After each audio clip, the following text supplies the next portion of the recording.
بكريم آله وأصحابه كرام الفاتحة. أعوذ بالله من الشيطان الرجيم. بسم الله الرحمن الرحيم. الحمد لله رب العالمين الرحمن الرحيم مالك يوم الدين.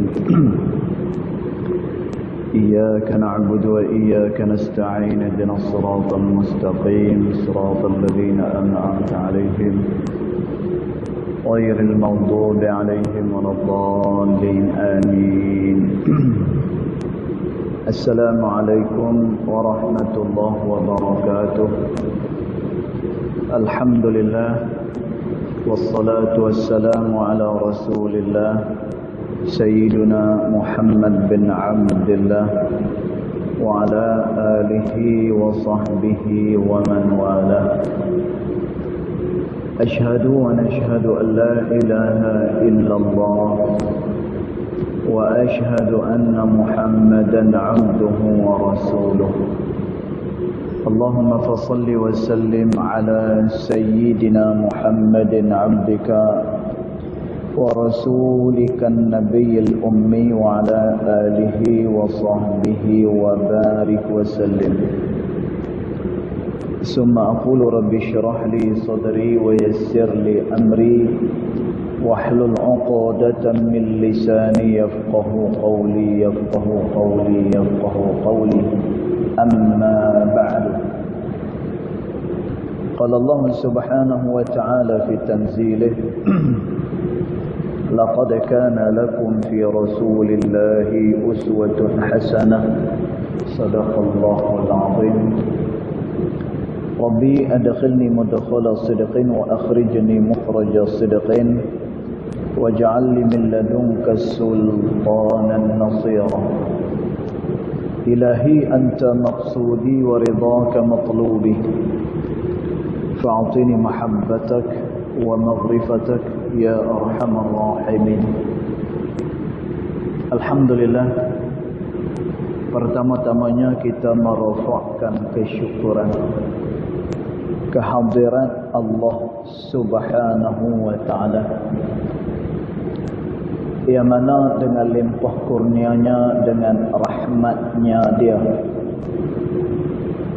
alhamdulillah kita masih lagi diberikan kesempatan oleh Allah untuk sekali lagi kita dapat berada di dalam rumah Allah Subhanahu wa ta'ala ini, dan dipilih sebagai orang yang masih lagi dapat duduk di dalam majlis ilmu. Mudah-mudahan semua daripada kita akan diberikan oleh Allah Subhanahu wa ta'ala dengan kebaikan, dan dibukakan kepada kita pintu-pintu kefahaman. Mudah-mudahan dengan kefahaman kita dapat beramal dengan sebaik-baiknya kepada Allah Subhanahu wa ta'ala. Allahumma amin. Tuan-tuan puan-puan dirahmati Allah sekalian, kita sambung pembacaan kitab Risalah Adab Sulukil Murid karangan Al-Imam Al-Habib Abdullah bin Alawi Al-Haddad rahimahullah ta'ala. Kita sambung pada ibarat yang berikutnya. Bismillahirrahmanirrahim. Qala muallif rahimahullah ta'ala: wa nafa'ana bi'ulumihi fid daraini amin. Maka dia kata, bal hiya ma'al imani wal amali salihi. Bahkan dia kata di dalam nak mendapatkan syurga Allah, hiya ma'al imani wal amali salih, hendaklah berserta dengan keimanan kepada Allah, wal amali salih, dan hendaklah berserta juga dengan amal-amal yang salih. Tuan-tuan, kita berhenti dekat situ sebelum ni. Sedikit ulangan. Orang yang nakkan kepada syurga Allah Subhanahu wa ta'ala, tak cukup hanya sekadar dia mempunyai kehendak, tapi hendaklah juga dia ada apa?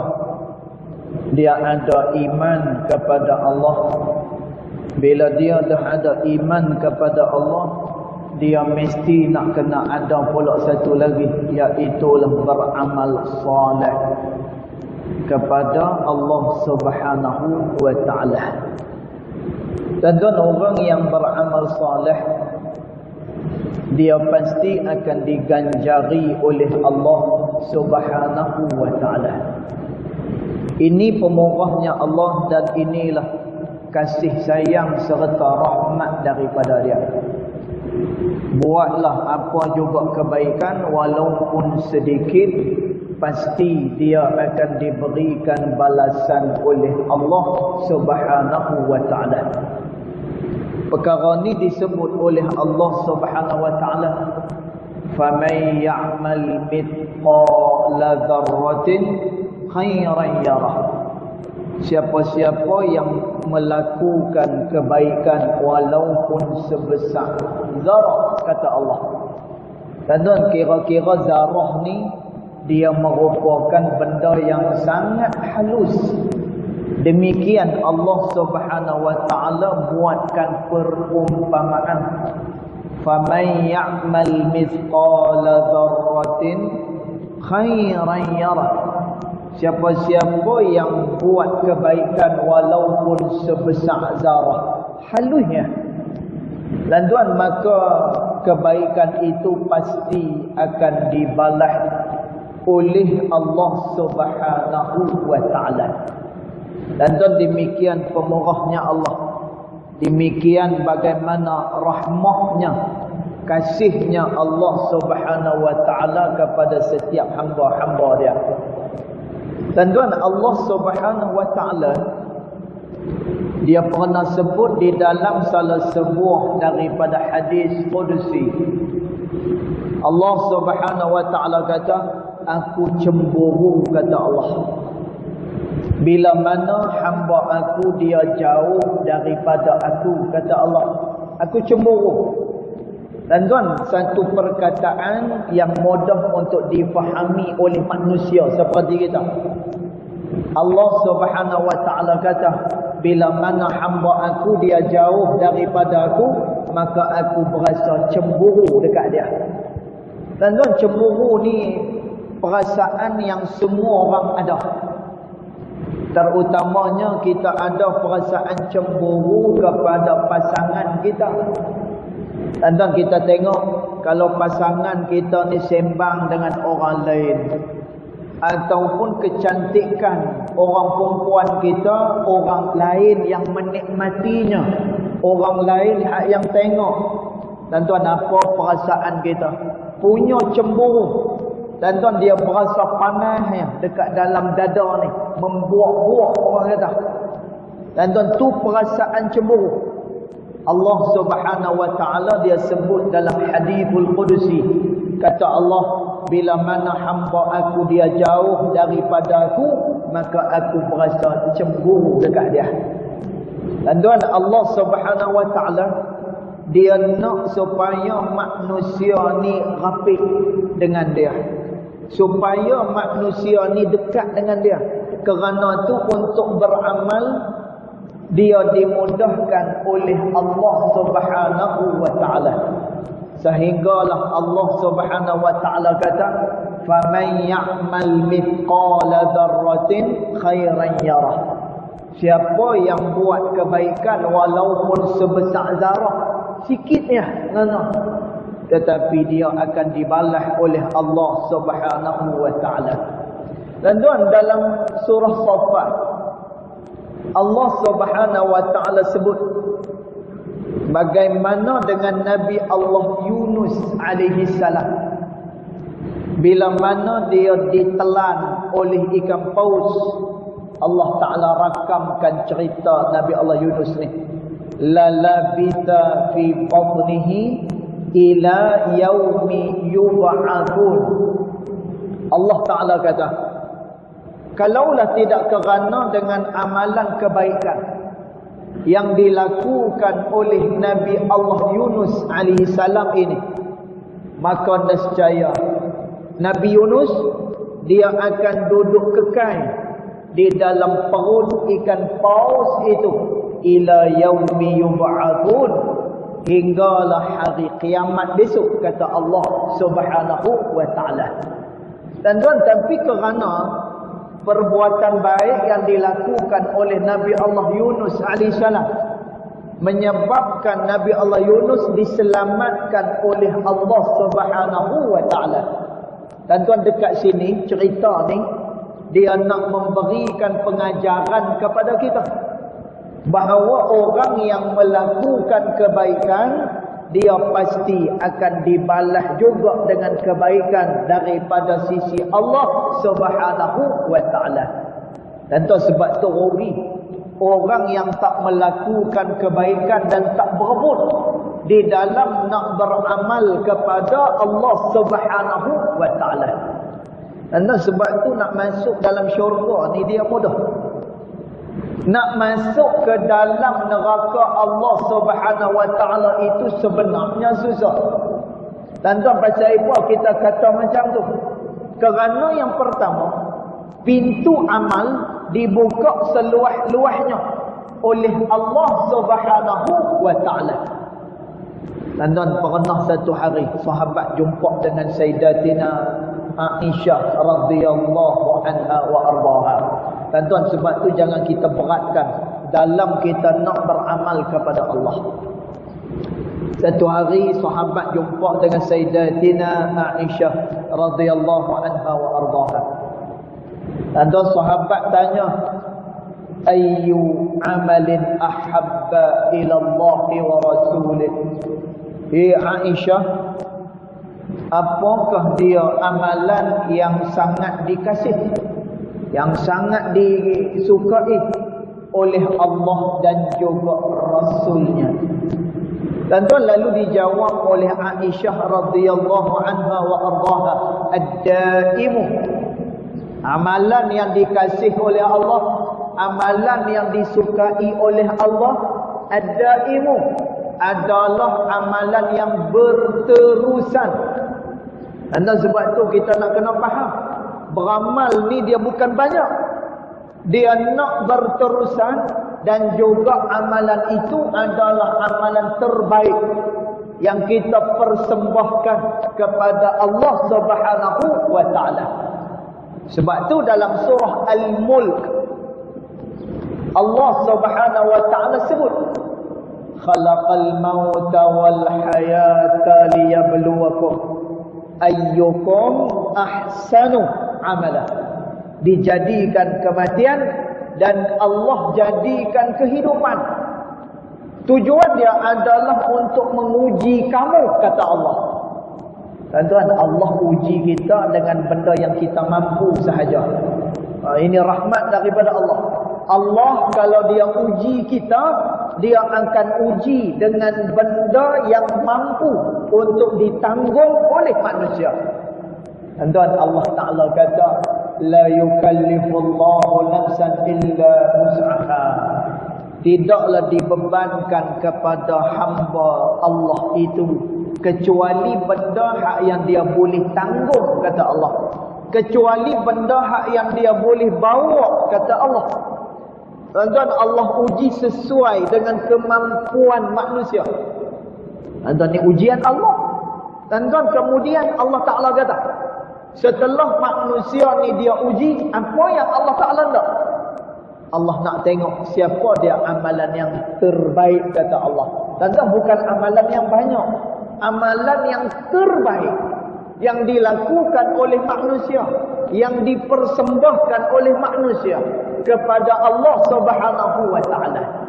Dan sebab tu Aisyah dalam cerita tadi, Aisyah kata kepada sahabat, ad-daim, amalan yang dikasih oleh Allah yang berterusan, walau kana qalila, walaupun kuantitinya, walaupun jumlahnya sikit, walaupun kamu buat sikit, tapi yang sikit ni berkualiti, yang sikit ni istiqamah. Tuan-tuan, inilah amalan yang dikasih oleh Allah Subhanahu wa taala. Tuan-tuan, maka kita dah tahu dah, baca Quran kita dah cerita sebelum ni panjang lebar. Tuan-tuan, orang yang baca Al-Quran satu huruf 10 darjat daripada Allah. Tuan-tuan, kalau Quran ni tak mampu untuk kita baca satu hari satu juzuk misalnya, tuan-tuan, kita jangan duk ikut macam anak-anak kita yang ditahfidz. Anak-anak kita yang ditahfidz, cucu-cucu kita yang duk kat mahad tahfidz. Tuan-tuan, mereka tu duk mengulang satu hari satu juzuk, satu hari 5 juzuk. Tuan-tuan, orang yang hafal Quran ni paling baik. Satu hari dia mengulang kalau boleh jangan kurang daripada 5 juzuk. Tuan-tuan, sebab tu anak-anak tahfidz yang buat syahadah Al-Quran, tuan-tuan tengok, dia mengadap Al-Quran daripada pagi sampai malam. Pasal apa? Nak habiskan dia punya hafalan dia, ulangan dia satu hari 10 juzuk. Tuan-tuan, agak-agak kita mampu lah nak sampai 10 juzuk ni. Tuan-tuan, kita mungkin ada kemampuan. Ya, kita ada kemampuan. InsyaAllah kita ada kemampuan. Tuan-tuan, ulama kata, siapa-siapa yang tidak meletakkan niat dia, dia tak letakkan niat, dia tak letakkan keazaman. Ni ulama sebut. Tuan-tuan, orang yang tak letakkan niat dan dia tak letakkan keazaman, maka tidak akan bangkit dia punya semangat dah. Tuan-tuan, tapi orang yang ada azam, dia nak buat benda tu, aku nak dapatkan benda tu. Tuan-tuan tengok macam mana semangat dia bangkit daripada dalam hati dia. Apa juga halangan, dia akan rintangi halangan tu. Tuan-tuan, pasal apa? Dia ada niat dah, kerana dia ada keazaman dah. Tuan-tuan, kata ulama, orang yang ada niat, orang yang ada keazaman, bangkitlah dia punya semangat dia. Tuan-tuan, insya-Allah kita boleh. Cuma tuan-tuan, kita ni tidak ada rasa lezat di dalam beramal kepada Allah Subhanahu wa taala. Tuan-tuan, Nabi tu nak buat macam mana tak ada lezat, buat amalan pun tak khusyuk. Tuan-tuan, dalam satu kaedah usul fiqh dia kata man lam yudraku kullu, siapa-siapa yang tak boleh buat kesemuanya, la yudraku kullu, maka janganlah dia tinggalkan semua. Tuan-tuan, bahkan Al-Imam Al-Ghazali rahimahullah ta'ala kata, orang yang beramal dalam keadaan dia lalai, dalam keadaan dia ghaflah, tapi dia beramal kepada Allah, tapi dia lalai, tuan-tuan, itu jauh lebih baik daripada dia langsung tidak beramal kepada Allah Subhanahu wa taala. Tuan-tuan, maka kita buat amalan ni, buatlah mengikut kemampuan kita. Tuan-tuan, ulama menyebut, Al-Imam Ibnu Athaillah As-Sakandari rahimahullahu ta'ala, dia kata, al-istiqamah khairun min alfil karamah. Dia kata, ketahuilah, kata Imam Ibnu Athaillah, sesungguhnya istiqamah itu dia jauh lebih mulia daripada mendapatkan 1000 karamah. Tuan, karamah ni apa dia? Dia boleh jalan tahiyat.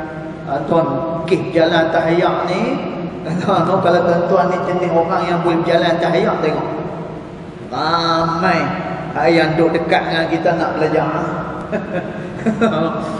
Dia nak belajar, dia nak amal apa wirid ke maknya ustaz duk amal dia tak kan, bawa-bawa motor hari hujan tak kena hujan, oi ustaz baju tak basah, dia kata ustaz amal apa kan. Kita pun kata jangan lalu tengah-tengah hujan, lalu tepi hujan. Nah, ni lalu tengah hujan, memang kena hujan, lalu kok tepi. Masya Allah. Tuan-tuan, seronok orang kita nak tanya benda tu.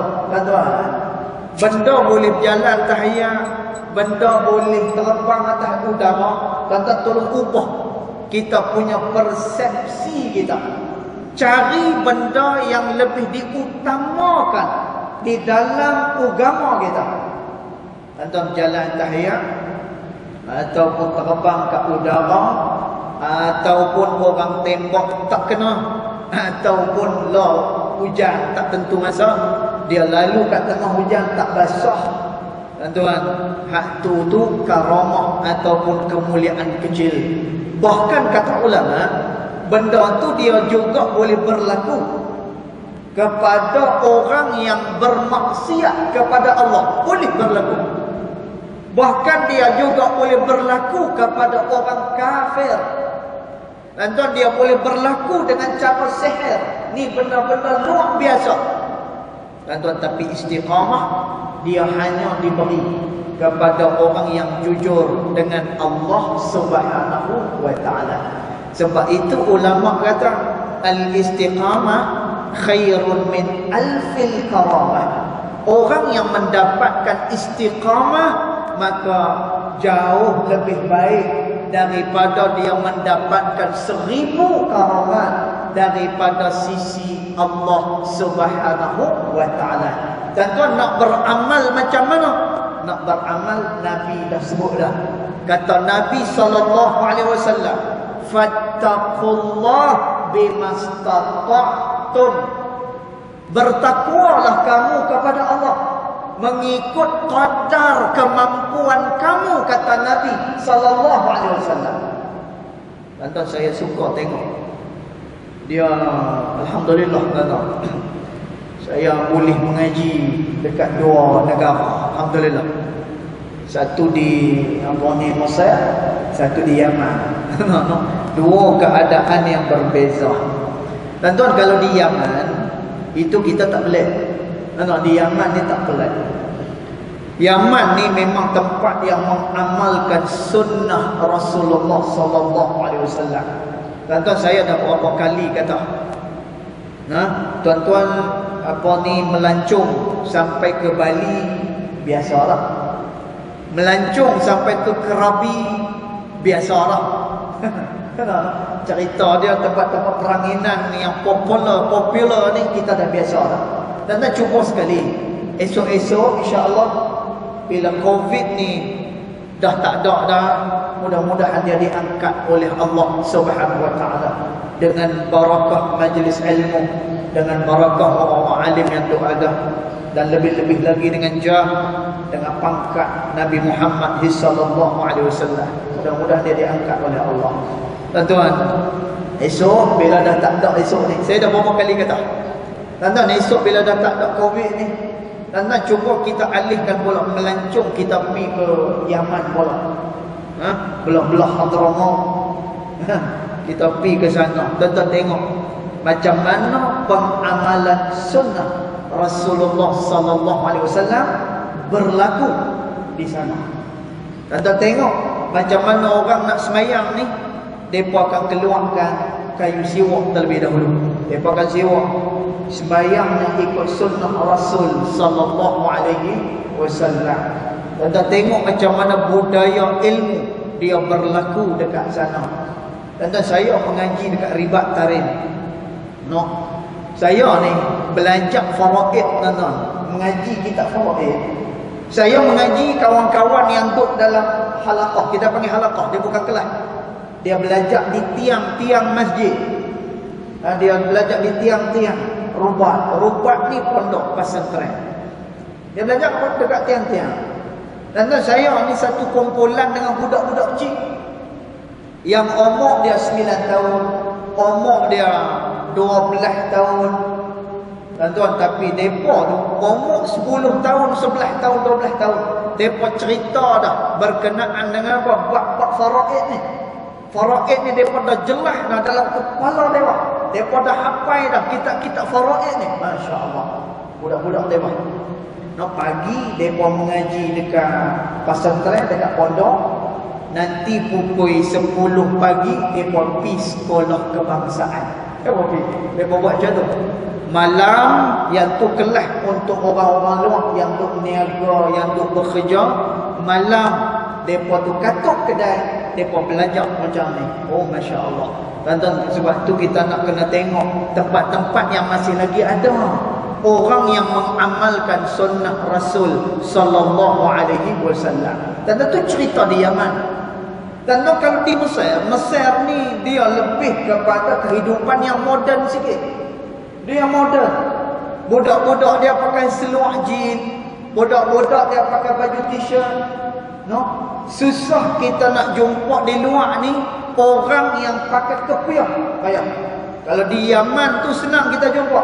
Di Mesir susah nak jumpa. No?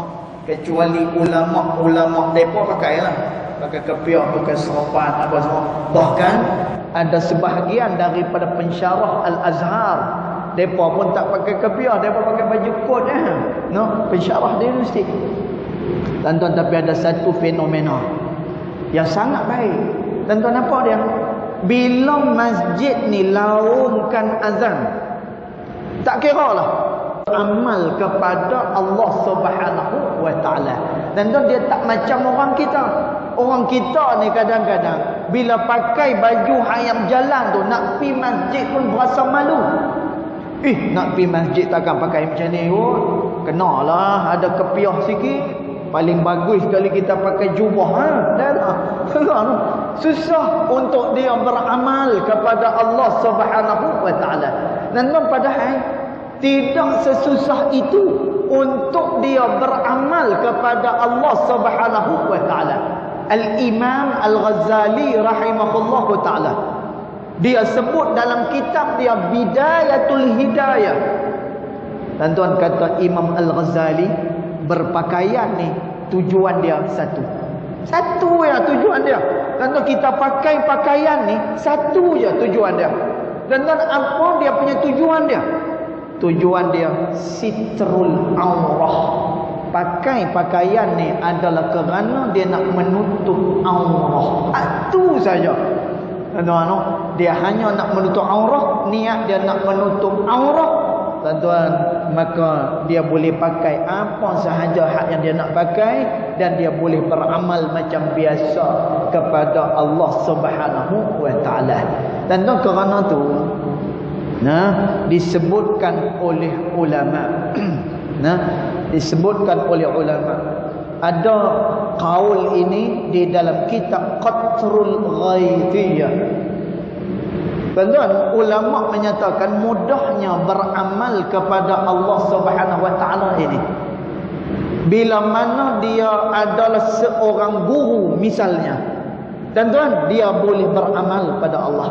Dia berhak untuk mendapatkan tempat pada sisi Allah. Dan tuan, dia seorang petani, maka dia berhak untuk mendapatkan tempat pada sisi Allah. Hatta dia seorang suri rumah, dia jadi isteri 24 hours, 24 jam dia berada di rumah. Dan tuan, orang perempuan kita kan banyak kerja dia. Nak gosok baju kita, nak masak untuk kita. Tuan-tuan, mereka juga berhak mendapatkan tempat istimewa pada sisi Allah Subhanahu wa taala. Tuan-tuan, pernah satu perempuan Ansar bertanya kepada Nabi sallallahu alaihi wasallam. Tuan-tuan, ni kita sentuh orang perempuan dulu. Mudah beramal. Tuan-tuan, sebab tu kita tak tahu ada orang dia kata saya tak dan nak beramal. Tuan-tuan, apa yang tak dan nak beramal? Tuan-tuan tengoklah, mula-mula sekali orang perempuan daripada Ansar, daripada golongan Ansar. Nabi pernah memuji wanita-wanita Ansar. Kata Nabi sallallahu alaihi wasallam, aku cukup suka, aku cukup respect, kata Nabi, kepada perempuan-perempuan Ansar, kata Nabi. Tuan-tuan, pasal apa Nabi ni dia suka sangat kepada perempuan Ansar? Tuan-tuan, Nabi suka perempuan Ansar ni kerana dia rajin belajar. Dan mereka ni jenis tak malu bertanya. dengan Nabi sallallahu alaihi wasallam. Tanda pernah sekali perempuan Ansar dia tanya dengan Nabi bab haid. Dia cerita, dia cerita jelas. Ya Rasulullah, kami keluar darah. Kemudian bila nak suci tu keluar dah cecair yang berwarna putih, tetapi dia campur sikit dengan warna-warna kekafuran, dia kata. Ni perempuan Ansar. Dia tanya dengan Nabi sallallahu alaihi wasallam, tak malu. Kerana tu perempuan Ansar mendapat pujian daripada Rasul sallallahu alaihi wasallam. Tanda satu hari perempuan Ansar tanya dengan Nabi sallallahu alaihi wasallam, "Ya Rasulullah, kami ni wakil." Kami ni wakil daripada wanita, kelab wanita kami. Anda lebih kurang macam tu. Kami ni wakil daripada kelab wanita kami. Nak tanya dengan kamu ya Rasulullah. Ya Rasulullah, kami nak buat apa ni? Nak beramal macam mana ni? Kami disuruh supaya taat kepada suami kami. Dahlah macam tu. Kami ni didatangi dengan darah haid. Tentang betul. Orang perempuan ni bila dia kena haid paling kurang 24 jam sehari semalam. Ghalib dia 6 hari 7 hari. Paling banyak 15 hari 15 malam. Paling banyak. Tuan-tuan, masa dia berhaid dia tak boleh nak beramal kepada Allah. Dahlah tak boleh beramal, dia kena siapkan suami dia. Tuan-tuan, ni persoalan wanita Ansar kepada Nabi sallallahu alaihi wasallam. Kami nak buat apa ni? Tuan-tuan, bahkan Imam Nawawi rahimahullahu taala kata, dia sebut dalam kitab Majmu' dia. Tuan-tuan, Imam Nawawi kata, perempuan bila mana dia nak puasa sunat sekalipun, dia kena minta izin daripada suami dia. Dia nak puasa sunat, dia kena minta izin daripada suami dia. Pasal apa?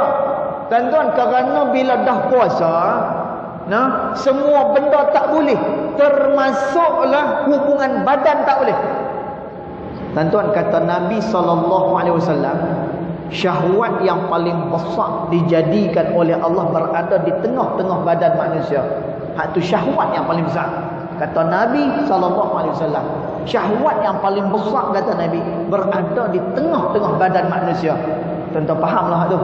Tengah-tengah tu apa benda syahwat kita. Tuan-tuan, kita faham. Tuan-tuan, maka Imam Nawawi kata, perempuan yang nak puasa sunat pun minta izin dulu daripada suami dia. Minta izin. Tuan-tuan, maka perempuan Ansar tanya, kami nak buat apa ni ya Rasulullah? Kalau dah sampai kami ni kena khidmat kepada suami kami, dahlah macam tu. Kami didatangi dengan keuzuran syar'i yang menyebabkan kami tak boleh nak beramal pada Allah. Kami nak buat apa? Tuan-tuan, jawab Nabi sallallahu alaihi wasallam, soalan ni adalah soalan yang paling baik kamu tanya. Nanti lepas aku jawab, kata Nabi, kamu balik kepada kaum kamu, kamu khabarkan apa yang aku nak sampaikan pada kamu. Tuan-tuan, Nabi SAW pernah sebut, yassiru wala tu'assiru, permudahkan orang yang nak beramal dengan Allah. Wala tu'assiru, jangan kamu berat-beratkan dia untuk dia beramal kepada Allah Subhanahu wa taala. Tuan-tuan, maka Nabi kata kepada wakil wanita Ansar ini, kata Nabi, teruskan khidmat kamu kepada suami-suami kamu. Itu yang pertama Nabi sebut. Teruskan taat, teruskan khidmat dengan suami kamu. Kerana kata Nabi, kamu siapkan pakaian dia, kamu siapkan makan dia, kamu jaga kesihatan dia. Ketika mana dia beribadat pada Allah, ketika mana dia berjihad pada jalan Allah, ketika mana dia beramal pada Allah, maka pahala-pahala itu juga akan didapatkan oleh orang perempuan yang khidmat kepada suami dia. Dapat pahala sama. Bila mana orang perempuan dia khidmat kepada suami dia. Dan tentu tentang suami, khidmat pada suami. Dia gosok baju suami dia, dia sediakan makanan untuk suami dia, dia jaga suami dia, sehinggalah suami ni dia sihat, boleh bekerja, boleh semayang dengan elok, ada program qiyamul lail, dia pi. Tuan-tuan, isteri yang menyiapkan, yang khidmat kepada suami dia mendapatkan pahala yang sama sebagaimana yang diamalkan oleh suami dia. Tuan-tuan, mudah untuk beramal dengan Allah. Tuan-tuan, dalam bab haid pula kata Nabi SAW, bila mana kamu bersabar dengan apa yang telah ditetapkan oleh Allah. Tuan-tuan, haid ni dia adalah ketetapan Allah. Haid, tuan-tuan nak tengok sejarah haid, tuan-tuan boleh buka dalam kitab Mughni Muhtaj. Tengok dalam tu. Dalam tu ada sejarah bagaimana haid ini dia berlaku. Tuan-tuan, tapi haid ni kata Nabi SAW, hadzal amrun ma katabahu Allah, kata Nabi. Ini merupakan ketetapan untuk orang perempuan, kata Nabi SAW. Maka Nabi kata, siapa yang bersabar dengan ketentuan Allah, walaupun dia tak sembahyang dalam tempoh haid, walaupun dia tak beramal dalam tempoh haid, maka dia sabar dengan ketentuan Allah. Selama dia duduk sabar tu, selama dalam tempoh haid tu, tuan-tuan, dia akan ditulis sebagai orang yang juga beramal kepada Allah Subhanahu wa taala. Tuan-tuan, masa dah on time, kita masih lagi dalam PKP. Insya-Allah nanti kita akan terang pula macam mana orang yang awam ni dia nak beramal pada Allah, lalu dia juga boleh mendapatkan tempat yang istimewa pada sisi Allah, sekalipun dia adalah orang yang sibuk mencari keduniaan dia. InsyaAllah kita akan sambung pada pertemuan yang akan datang, insyaAllah. Yang baik datang daripada Allah Subhanahu wa ta'ala, yang tidak baik datang daripada kejahilan diri saya sendiri, walaupun hakikat kedua-duanya datang daripada Allah Subhanahu wa ta'ala. Bismillahirrahmanirrahim. Alhamdulillah rabbil alamin, wassalatu wassalamu ala asyrafil anbiya wal mursalin wa ala alihi wa sahbihi ajma'in.